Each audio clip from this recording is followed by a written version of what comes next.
আমরা স্পষ্টভাবে বলেছি, সীমান্ত হত্যা আমরা কোনোভাবেই মেনে নিব না।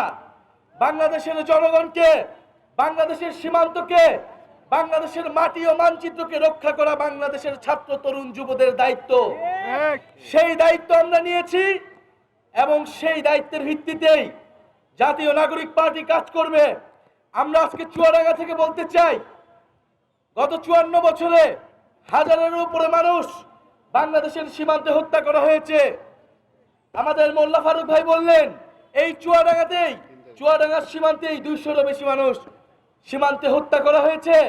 সীমান্তে গরু চালানকারী বলে, পাচারকারী বলে আমার গরিব কৃষকদেরকে হত্যা করা হচ্ছে, আমার বাংলাদেশি মানুষদেরকে হত্যা করা হচ্ছে। অথচ গত 54 বছরে কোনো সরকার এর বিরুদ্ধে কোনো ব্যবস্থা নিতে পারেনি। আমরা অন্তর্বর্তী সরকারকে বলবো, আপনাদেরকে কঠোর হতে হবে এবং কোন সরকারের দিকে আমরা তাকিয়ে থাকবো না। বাংলাদেশের জনগণ, বাংলাদেশের ছাত্র তরুণরা অবশ্যই তার সীমান্তকে, মানচিত্রকে, মানুষকে রক্ষা করার পবিত্র দায়িত্ব গ্রহণ করবে।